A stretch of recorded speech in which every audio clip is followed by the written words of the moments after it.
देशवाणी में एक बार फिर से आप सबका बहुत बहुत स्वागत है। और दोस्तों, अगर बात करें कश्मीर के पहलगाम की, तो जो घटना घटित हुई उसके बाद पूरा हिंदुस्तान कहीं ना कहीं आक्रोशित है। जगह जगह पर प्रदर्शन किए जा रहे हैं, कैंडल मार्च निकाले जा रहे हैं। जंतर मंतर जैसी जगह पे विश्व हिंदू परिषद के द्वारा भी जो है एक बड़ा विशाल जो है वो प्रदर्शन किया गया। पीएम मोदी से, गृह मंत्री से, सरकार से लगातार उम्मीद जो है वो की जा रही है कि अब जो है ये आतंक जो है ये रुकना चाहिए। अब बहुत हो गया, अब ये सब बंद होना चाहिए। इस वक्त हम गुजर रहे थे दरियागंज, हालांकि जैसे कि बता दें कि आज पूरी दिल्ली जो है कुछ मार्केटें जो हैं, जो फेमस मार्केटें हैं, जिसमें सदर बाज़ार, कनॉट प्लेस जैसी ये मार्केटें ये आज बंद थी। उसी शौक में दरियागंज से हम लोग निकल रहे थे। यहाँ पे कुछ लोग जो हैं वो खड़े हैं। ये मैं इसलिए दिखा रही हूँ क्योंकि यहाँ पे गंगा जमुनी तहजीब, यहाँ पे भाईचारे को लेके सवाल उठ रहे हैं, यहाँ पे हिंदू मुस्लिम का एंगल जो सामने आ रहा है वो मैं दिखाना चाह रही हूँ। वो तस्वीरें मैं आपको दिखाना चाह रही हूँ कि यहाँ पे ये बैनर लेके जो खड़े हैं ये एक खास जो है वो मज़हब से आते हैं, एक धर्म से आते हैं, लेकिन उससे पहले ये एक हिंदुस्तानी है। और इन्होंने जो लिखा है, हिंदू मुस्लिम सिख ईसाई आपस में है भाई भाई, ये सारी चीज़ें हैं। हिंदू मुस्लिम एक समान, एकता ही है देश की आस। ये दरियागंज की तस्वीरें हैं दोस्तों। लोग हमारे साथ हैं। पहलगाम में जो घटना घटित हुई, सबसे पहले तो उसके ऊपर बात करते हैं। क्या कहेंगे उस घटना को? बहुत दुखद घटना है और जो भी कुछ हुआ है वो सही नहीं हुआ है। वो हमारे देश के ऊपर हमला है। वो किसी को भी मारा गया है, वो हिंदू हो या मुसलमान हो, लेकिन वो बिल्कुल गलत है। हम इसकी निंदा करते हैं। लेकिन जो तस्वीरें सामने आई, जो पीड़ितों के परिवारजन थे, जिन्होंने अपनों को खोया, उनका ये कहना था कि यहाँ पे एक तस्वीर दिखाई गई जो कि वायरल हो रही है बहुत बुरी तरह से, कि मज़हब पूछा गया, धर्म पूछा गया, अलग अलग होने के लिए कहा गया, और उसके बाद जो हिंदू थे सिर्फ उन्हें गोली मारी गई। इस चीज़ को, इस विषय को आप कैसे देखते? देखिए, उनका काम ही यही है कि अलग करना।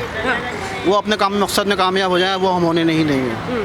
उनका तो काम यही है हिंदू अलग हो जाए, मुसलमान अलग हो जाए, कश्मीर अलग हो जाए, पंजाब अलग हो जाए, सब अलग हो जाते हैं। हम अलग हो जाएंगे तो हम रहेंगे क्या, बचेगा क्या? अगर हम एक नहीं हैं तो हम कुछ नहीं हैं। हम एक हैं तो हम सेफ है। अगर हमारा देश के ही अगर आपस में ही लोग हम अलग को अलग अलग कर दिया जाए तो बचता क्या होगा? कुछ भी नहीं, नथिंग। बिल्कुल। और जिस तरीके से दोस्तों जो है ये घटना घटित हुई, जिन लोगों ने अपनी जान गंवाई, जिन लोगों ने अपनों को खोया, बड़ी दुख तस्वीरें जो है वो पहलगाम से आई थी।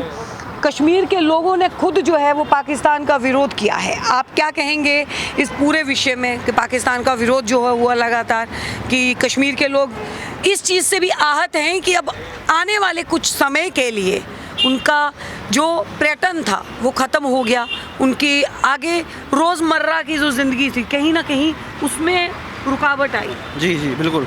असल में धारा 370 जब से हटी है उससे कश्मीरियों को बहुत फ़ायदा हुआ है, पूरे देश को फ़ायदा हुआ है। तो वो चीज़ जो है कहीं ना कहीं हट करती है, जो क्योंकि उनको बर्दाश्त नहीं हो रही कि कश्मीर इतना फल फूल कैसे रहा है। यहाँ पे आतंकी हमले हमेशा होते थे, वो बंद हो गए।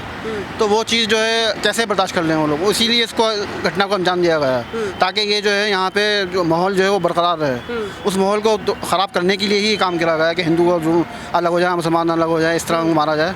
ये चीज़ नहीं है। उसने इनको हिंदू को नहीं मारा, उन्होंने एक इंसान को मारा। पहले वो इंसान है, धर्म बाद में आता है, पहले इंसान आता है। बिल्कुल सही बात है। तो इंसान को मार देना ही एक बहुत बड़ा जुर्म है। लेकिन सर, अगर बात की जाए, कहीं ना कहीं भड़काने का काम तो हो रहा है।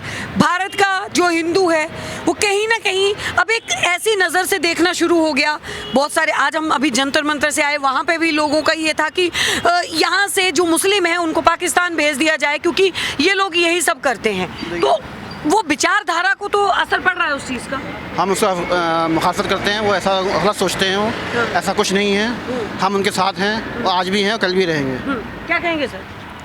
देखिए, जो घटना हुई है वो दुखद है और हमें बहुत अफसोस है, और हम उनके साथ हैं जिनके घर वाले शहीद हुए हैं, और ऊपर वाला उनकी आत्मा को शांति दे और उनके घर वालों को सब्र दे। और जो भड़काने की बातें हो रही हैं, ये लोग अपने अपने फ़ायदे के लिए इस तरह की बातें करते हैं। देखना ये है कि हिंदुस्तान के जो 150 करोड़ के करीब आबादी हमारी है, वो आपस में एक रहें, भाई भाई रहें, तो हमें कोई तोड़ नहीं सकता। और अगर हम टूटेंगे तो ये कहीं ना कहीं भारत की तरक्की के अंदर ये जो है वो रोड़ा बनेगा। क्योंकि हिंदू मुस्लिम हमेशा से एक रहें तभी हम आगे बढ़ते आए और आगे भी बढ़ते रहेंगे। कुछ हिंदू संगठन ये बात भी बोल रहे हैं कि अब तक जो है भाईचारा की बात होती थी, लेकिन हम सिर्फ हिंदू, अब चारा रह गया है, भाई खत्म हो गए हैं। उस चीज़ को कैसे देख रहे हैं? आहत होती हैं ये बातें कि अपने ही देश में किस तरीके का माहौल जो है वो बन रहा है। जी, इसका हमें बहुत अफसोस है हाँ। कि करने वाले कौन हैं उसकी तो जो है वो जांच सरकार करे और जो सुरक्षा एजेंसियां वो करें और उनको सख्त से सख्त सजाएं दें और उनके खिलाफ कड़ी से कड़ी कार्रवाई होनी चाहिए, जल्द से जल्द होनी चाहिए। लेकिन ये कि अगर चूक कहीं हुई है उसकी वजह से पूरी जो है वो भारत के जो है वो 20 करोड़ मुस्लिमों को दोषी ठहराया जाए तो ये बात भी बिल्कुल गलत है। सिरे से हम इसको खारिज करते हैं। जी, एक सवाल जो सबसे बड़ा कि जगह जगह प्रदर्शन हो रहे हैं, कैंडल मार्च हो रहा है, ये बिल्कुल गोलचा सिनेमा के साथ में दरियागंज जो है वो पूरा पड़ता है, विख्यात है, और आप लोग सड़क के किनारे ये बैनर लेके जो खड़े हैं, क्या क्या मुख्य कारण है? हमारी ये छोटी सी कोशिश और मुहिम है। हमारा मकसद ये है कि एक पैगाम, एक मैसेज जाए पूरे देशवासियों को कि मुसलमान जो है वो अपने हिंदू भाइयों के तकलीफ़ में हमेशा से खड़ा था और आज भी खड़ा है और खड़ा रहेगा। और हम आपस में एक रहें, नफरती बातें जो भी लोग कर रहे हैं, चाहे वो गोदी मीडिया हो या कोई भी हो, उनको झुटलाएं और हम कंधे से कंधा मिला के खड़े हों। और कहीं भी किसी भी वक्त अगर हमारे किसी हिंदू भाई को ज़रूरत है हमारी, तो हम उनके साथ हैं। आधी रात में वो आवाज़ दें, हम उनके साथ खड़े होंगे। जी बिल्कुल, देखिए बहुत बड़ी बात जो है वो यहाँ पे बोल रहे हैं। क्या सहमत हैं इस कार्य? बिल्कुल सहमत है। बाइकॉट पाकिस्तान। हाँ That's it. सर, अगर पाकिस्तान की अगर बात की जाए तो जो बात हो रही है कि आतंकवाद का कोई मजहब नहीं होता है, और जो वो आए थे, बहुत सारे हिंदू जो हैं आज भी पाकिस्तान में रहते हैं। नहीं, इस पे क्या बोलना चाहते, मतलब आप सहमत हैं इस चीज़ से? ये जो घटना घटित हुई, इस घटना को लेके आप क्या सोच रहे हैं कि अब मोदी सरकार को क्या एक्शन लेना चाहिए? नहीं, मोदी सरकार को ये एक्शन लेना चाहिए कि पहली चीज़ तो ये हमला ही नहीं होना चाहिए था। हाँ बिल्कुल, ये कोलैप्स है सिक्योरिटी के अंदर। हाँ बिल्कुल, जो कि ठीक है ना? लगातार जो है सवाल उठ रहा है। दूसरी चीज़, चलें ये हो गया तो इसके ऊपर अब पॉलिटिक्स नहीं होनी चाहिए। बिल्कुल बिल्कुल, अच्छा जी बहुत बड़ी बात बोल रहे हैं। जी आप कुछ कह रहे थे? जी सर, यही कह रहा था मैं मैम कि जिस तरह की ये घटना हुई है, इसने पूरे हिंदुस्तान का दिल तोड़ा है और एक एक हिंदुस्तानी का दिल तोड़ा है। और जो 5 एक्शन सरकार ने लिए हैं, हम उससे बढ़कर सरकार से एक्शन चाहते हैं कि सिर्फ ये बात कागज़ों पे ना रह जाए, ये बात सिर्फ डिस्कशंस में ना रह जाए, ये सिर्फ डिबेट्स में ना रह जाए, बल्कि एक्शन लिया जाए। हम एक्शन के इंतज़ार में हैं कि एक तो वो सिक्योरिटी जो वहाँ पे ब्रीच है वो होना ही नहीं चाहिए था। वहाँ पे सिक्योरिटी ब्रीच हुआ, 1-1.25 घंटे तक वहाँ पर कोई नई सिक्योरिटी पहुँच पाई, इतनी परेशानी वहाँ के नागरिकों को हुई और हमारे भाइयों और बहनों को हुई।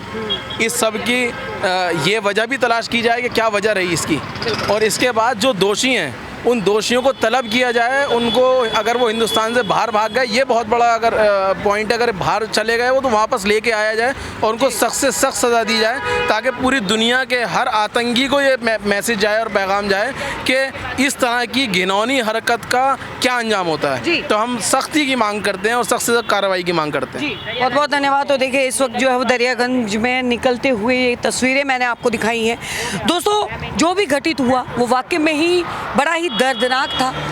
अपनों को खोया है, हम भारतवासियों ने अपनों को खोया है। पूरा देश जो है इस वक्त श्रद्धांजलि दे रहा है और पीएम मोदी की तरफ टकटकी लगा के देख रहा है कि कोई बड़ा से बड़ा और कठोर एक्शन हो। आप क्या समझते हैं? हमें ज़रूर बताइएगा। बने रहिए, देखते रहिए देशवाणी।